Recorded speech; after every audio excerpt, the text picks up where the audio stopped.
¿Qué tanto te pareces a tu escritura? Jong-Hu llegó a la librería media hora más temprano de lo usual. No había terminado ni la mitad de las preguntas para la presentación del libro. No importaba si se trataba de una frase o un ensayo largo. Escribir no le resultaba fácil. Ella solo sabía redactar planes de negocios. Desde que abrió la librería tenía que escribir varias publicaciones breves al día para las redes sociales, y cada 2 días necesitaba escribir un artículo más largo, como la sinopsis de un libro o la reseña de un libro. Era difícil cada vez. Se quedaba en el banco de pronto, como si todas las palabras se le escaparan. A veces empezaba a escribir, pero al momento siguiente se daba cuenta de que sabía muy poco sobre el tema. O podía tener una idea en mente, pero de alguna manera los pensamientos no se cristalizarían en palabras. Mirando el número 18 de su lista, se preguntó qué sería esta vez. ¿Se trataría de que no sabía nada sobre el autor y su libro? ¿O era que le resultaba difícil organizar sus pensamientos? Apoyó los dedos sobre el teclado, escribió una frase, insertó un signo de interrogación y volvió a leer lo que había escrito. ¿Cómo responderá el autor a esto?, se preguntó. ¿Era una buena pregunta? 18. ¿En qué te centras cuando estás leyendo o escribiendo? ¿En las oraciones? Supo del autor Hyun Seung-Go que a través del jefe de una casa editorial de una sola persona, el jefe le contó sobre un incidente que se había expandido como pólvora en la industria editorial y le envió enlaces a algunas publicaciones en blogs. Después de la primera publicación, el resto se leía como una serie de refutaciones y refutaciones en contra de las refutaciones. El principio de todo parecía ser un bloguero que, a pesar de tratar temas bastante áridos, tenía más de 10.000 seguidores. Su primera entrada, publicada hacía 4 años, se titulaba Fonología coreana. Había 4 categorías, todo sobre la gramática coreana. Esta es una mala oración. Esta es una buena oración. Déjame editar tus oraciones. Lo que había detonado el incidente fue la publicación bajo la categoría Esta es una mala oración. El bloguero ya había acumulado cientos de publicaciones citando ejemplos de malas frases de periódicos y libros. Cuando encontró un libro traducido, al redactar una publicación que citaba más de 10 malas frases del trabajo, explicó debajo de cada oración qué era lo que tenía de malo. La controversia surgió cuando la publicación llamó la atención del director ejecutivo de la editorial que publicó el libro. En su blog oficial, el CEO escribió una publicación para desmentir las afirmaciones del bloguero, lo que desató una cadena de refutaciones. En la primera publicación del CEO, criticó al bloguero por su falta de modales derivada de la ignorancia, añadiendo inocentemente que la ignorancia en cuestión era cómo funcionaba la industria editorial, no su comprensión de la gramática coreana. En su refutación de la refutación, el bloguero escribió: aunque es desafortunado que la industria editorial esté enfrentándose a fuertes vientos, no es excusa para que los lectores tengan que soportar oraciones escritas con mediocridad. Luego el CEO respondió: ¿existe siquiera un libro perfecto sin una sola oración cuestionable? Si existe semejante libro, por favor, ilumíneme al respecto. El lenguaje mordaz exacerbó aún más la tensión. Poco después de la publicación del CEO, el bloguero subió una nueva publicación a la categoría. Esta es una mala frase, como si hubiera estado esperando para atacar. En esta nueva publicación eligió más de 20 oraciones pobremente escritas del mismo libro, categorizándolas del siguiente modo: pequeños errores que la gente comete al escribir, grandes errores de sujeto y predicado. Es gramaticalmente correcta, pero no sé qué dice la oración. Según la publicación, había recopilado de forma metódica estas 20 frases y otras tantas más, abriendo una página al azar y revisando las primeras 5 páginas que le seguían. No se detuvo ahí, tomó un libro que ya no se editaba y usó el mismo método. Se encontró con solo 6 oraciones, todas correspondientes a la categoría de pequeños errores que la gente comete al escribir. Añadió la siguiente explicación: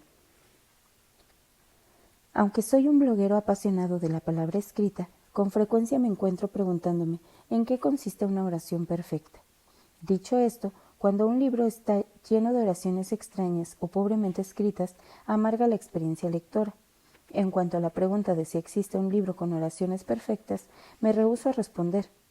Primero que nada, esta no es una pregunta que debería de hacerse, solo porque resulta imposible que un libro estuviera configurado solo de oraciones perfectas. No creo que sea correcto que un editor deje de trabajar rumbo a la perfección y menos hacerlo de un modo tan altanero. El acalorado intercambio se extendió como la pólvora en las redes sociales, entre los miembros de la industria, así como entre cualquiera que estuviera interesado en los libros. La mayoría se puso del lado del bloguero. Las publicaciones del director ejecutivo estuvieron plagadas de burlas y comentarios sarcásticos que aumentaron con el paso del tiempo. Como si estuviera enojado por la reacción del público, comenzó a pedirle al bloguero que eliminara sus publicaciones o esperara una demanda, lanzando con descuido palabras como demanda por difamación y daño moral. El bloguero respondió con calma que, de estar equivocado, aceptaría con gusto la responsabilidad. Justo cuando parecía que la situación iba a empeorar aún más, el director ejecutivo de repente dio marcha atrás. Lamento ser emocional y no haber reflexionado sobre mi comportamiento, escribió en una publicación de blog. Trabajaré más duro para hacer mejores libros en el futuro. Quienes siguieron la saga desde fuera se sintieron decepcionados porque terminó tan abruptamente, pero, a su manera, encontraron el cierre dándole virtualmente una palmadita en el hombro al CEO y levantando la mano del bloguero en señal de su clara victoria. Las cosas hubieran terminado ahí, tan solo habría pasado a ser un incidente memorable. Pero el director ejecutivo no era una persona común y corriente. Dado que había admitido abiertamente la derrota, parecía que quería llegar al extremo de admitir la derrota por completo. También se podía decir que tenía visión para los negocios. Subió una publicación al blog oficial de la editorial, su anterior campo de batalla, con una invitación formal y respetuosa al bloguero. Por favor, edite nuestro libro. 4 meses después publicaron la nueva edición de la traducción, que agotó de inmediato su primera impresión. Menos de un mes después ya estaban en su tercera reimpresión. Intenso truco de marketing, si es que lo fue. Así era como la industria editorial había visto el episodio.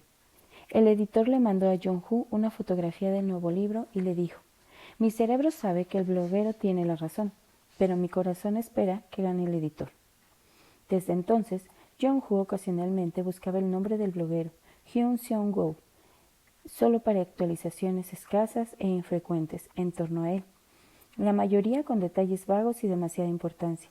Contrario a lo que se esperaba, era un empleado ordinario de una compañía, aunque a sus seguidores les parecía interesante que su título fuese de ingeniero. Les impresionaba que la riqueza del conocimiento que había acumulado sobre la escritura fuera un producto del estudio autodidacta. 6 meses antes había empezado una columna quincenal en un periódico titulada «Lo que no sabemos sobre la escritura». Desde entonces, Jong-Woo se encontraba con él a través de las palabras cada 2 semanas. Su prosa era calmada, pero aguda.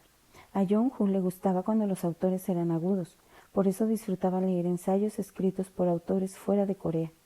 Los autores coreanos que habían comenzado con un cierto filo en sus escritos, por lo general se suavizaban con el tiempo, pero a los escritores extranjeros parecía importarles poco cómo eran vistos. La mayoría de las veces, los autores que, metafóricamente, señalan con el dedo a la humanidad y gritan «gente tonta», no son de Corea. Lo que separa a ambos grupos es el hecho de que los coreanos no fueron criados en una cultura donde se te enseña a ser consciente de la mirada del otro, lo que los hace. Jong-Woo, incluida, más conscientes de la forma en que son percibidos.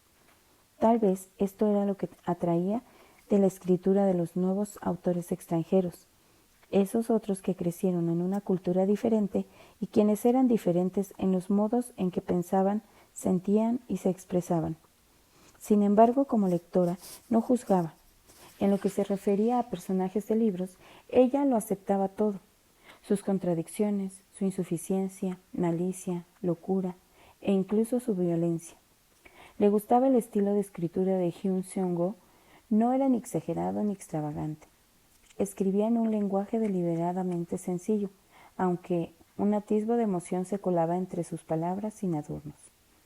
En una época en la que la gente se muestra por completo en Internet, él revelaba muy poco de su vida privada, lo que aumentaba el aura misteriosa. Solo se centraba en crear un buen contenido y parecía del tipo que prefería ser juzgado por sus habilidades, en su caso la escritura. Tal vez ni siquiera estaba obsesionado con ganar. Por supuesto, todo esto se basaba en la imaginación de Jong-Hu. Cuando Jong-Hu era presentadora de pláticas sobre libros, no era ya una vendedora, era una lectora que quería hablar con los autores y escucharlos de cerca. Cuando el libro de Seong-gu se publicó, ella sabía que tenía que actuar de inmediato. Se había enterado de la noticia de antemano, por lo que el día de su lanzamiento se comunicó inmediatamente con la editorial para invitarlo a hacer una presentación. Recibió una respuesta afirmativa a las pocas horas, junto con una nota del editor informándole que sería la primera presentación del libro del autor.